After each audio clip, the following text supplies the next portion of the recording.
अस्सलाम वालेकुम। जैसा कि आप लोग जानते हैं कि दारुल अमान पर जो प्रजा दरबार चलता है उसमें अपनी अपनी अर्ज़ी लेकर लोग आते हैं और उसको हम हल करने की कोशिश करते हैं। पहले तो हम अल्लाह से दुआ करते हैं कि अल्लाह ताला इस मसले को जल्द से जल्द हल किया जाए। उसके बाद में जो हमारे डोनर्स होते हैं, ख़ास तौर पर जो हैदराबादी जो बाहर वतन में रहते हैं, एनआरआई डोनर्स, ये पूरे एक साल में जो प्रजा दरबार चल रहा है और जो कामयाबी का राज, ये सिर्फ़ और सिर्फ all credit goes to NRIs जो गल्फ़ में है, सऊदी अरब में, कुवैत में, आपके हमारे दूसरे और कंट्रीज़ में है, और ख़ास तौर पर जो अमेरिका, कनाडा, ऑस्ट्रेलिया में है। यहाँ पर हैदराबाद में भी कुछ ऐसे हल्के हैं जैसा टोली चौकी और अकबर बाग। मैं कोई भी एक अपील अगर डाला तो सबसे पहला जो डोनेशन आता है, पहला यानी मैं समझता हूँ कि 2-3 मिनट में जो पैसे आते हैं वो टोली चौकी से आते हैं, मेहदीपट्टनम से, और सेकंड हमारा जो डोनेशन आता है वो अकबर बाग से आता है।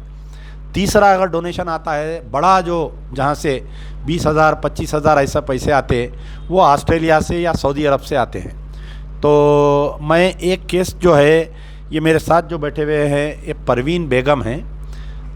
इनको जो है 4 लड़कियां, एक लड़का है, और परवीन बेगम की सास है वो जो बाजुक बैठे हुए हैं। इशू ये है कि परवीन बेगम के शौहर 27 मार्च 2020 को जो है इनको पहले माउथ कैंसर हुआ, कई दिन तक बीमार थे, उसके बाद में उनका इंतकाल हो गया। तो ये वीडियो उन सब के लिए है जो लोग गुटखा खाते हैं, जर्दा खाते हैं, सिगरेट पीते हैं, कि खुदा ना खास्ता कल के दिन ये जैसा देखिए कि 4 लड़कियां हैं, एक लड़का है। जब ज़रूरत थी इन मासूम बच्चों को बाप की, आज बाप इनके साथ में नहीं है। आप कितनी इनकी मदद करिए, वक्तिया रहती लोग पैसे देंगे, लेकिन इन बच्चों को बाप की जो ज़रूरत है हम वो पूरी नहीं कर सकते। तो अल्लाह के वास्ते जो लोग ये शौक़ा कर रहे हैं, जो गुटखा खा रहे हैं और जो पान वगैरह, जर्दा, सिगरेट पी रहे हैं, ये मासूम बच्चों का चेहरा देखिए और अपने बच्चों का चेहरा देखकर ये सब आदतों को छोड़ दीजिए।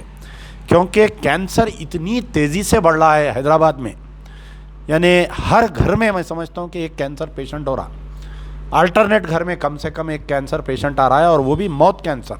सबसे महंगी और सबसे तकलीफ़ दे बीमारी है वो।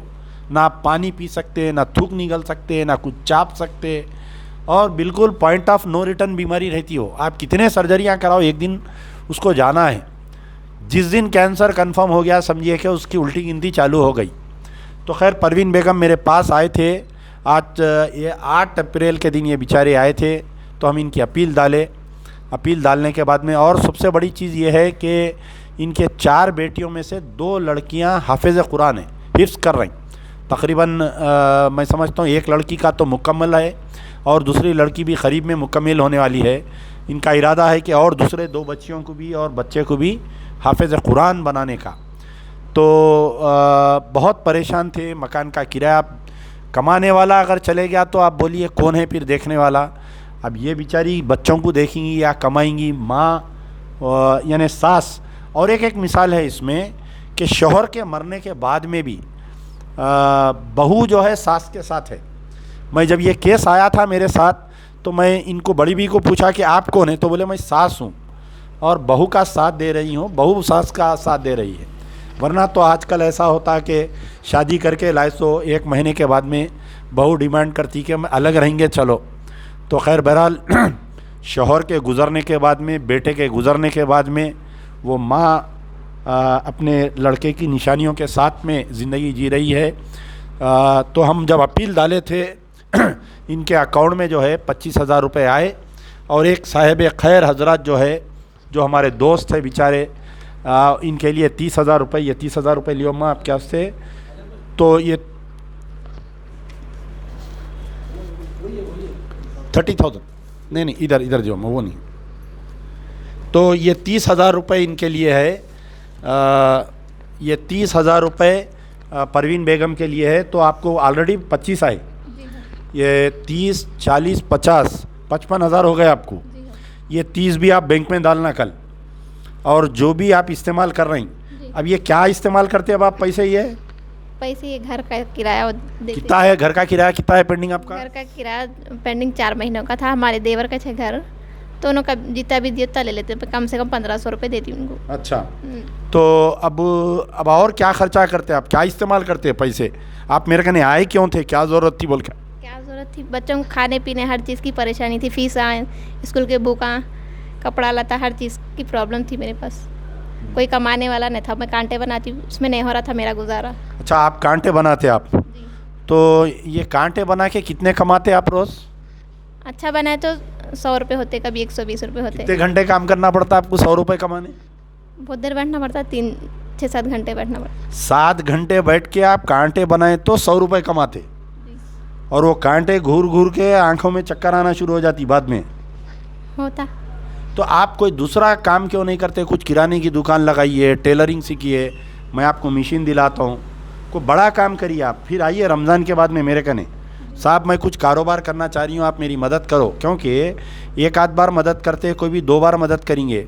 4 बेटियाँ बेटा, अब ये बच्चों के वालिद भी आप है, वालदा भी आप है, अब वो सास के लिए आप बेटी भी है, बेटा भी है, बहू भी है आप, तो अब पूरी जिम्मेदारी आपको संभालना है। आप जो है हिम्मत करो, कुछ कारोबार करो, कुछ छोटी दुकान लगाओ, आपके घर में कुछ किराने की मैं मदद करता हूँ, यानी कहीं मोहल्ले में कुछ कारोबार करो, कुछ कपड़ा का कारोबार करो। आप आओ मेरे कने, फिर रमज़ान के बाद में आप मुसलसल आते रहना। वो बच्चियों के जो तालीम हो रही, जो बच्चियाँ हाफिज़ कुरान बने, कई लड़कियों के शादियाँ हो रहे हैं, इसके ज़रिए आपकी भी बच्ची की शादी की ज़िम्मेदारी हम लेंगे इंशाल्लाह। वालिदा के आंख में आंसू देख रहे हूँ मैं। अम्मा आप कुछ बोलना चाह रही हैं, ये आपकी मदद करे सो उनको शुक्रिया अदा करो। मदद करे सोने का बहुत बहुत शुक्रिया। पहले अल्लाह का शुक्र अदा करना, उसके बाद में जो मदद करे उनका शुक्रिया, बहुत बहुत शुक्रिया। अल्लाह आपको दें दे, अल्लाह हमारी मदद करे, अल्लाह आपकी मदद करें दे, बहुत बहुत शुक्रिया।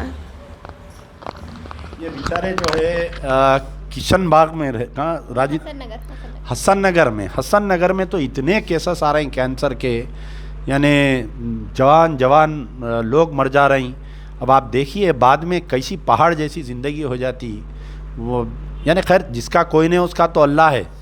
आज अगर मैं ये काम बंद कर दूं तो कल अल्लाह ताला किसी और को पैदा कर देता काम करने के लिए। अल्लाह के पास बंदों की कमी नहीं है। तो मैं हमारे लोगों को भी बार बार ताकीद करता हूँ कि जितने हमारे प्रजा दरबार में आ रहे हैं बहुत नरमी से बात करो, क्योंकि ये जितने लोग हमारे पास आ रहे हैं ये पहले अल्लाह से दुआ मांग रही कि अल्लाह ताला आप हमारी मदद करो। तो अल्लाह जो है रास्ता बता रहा है।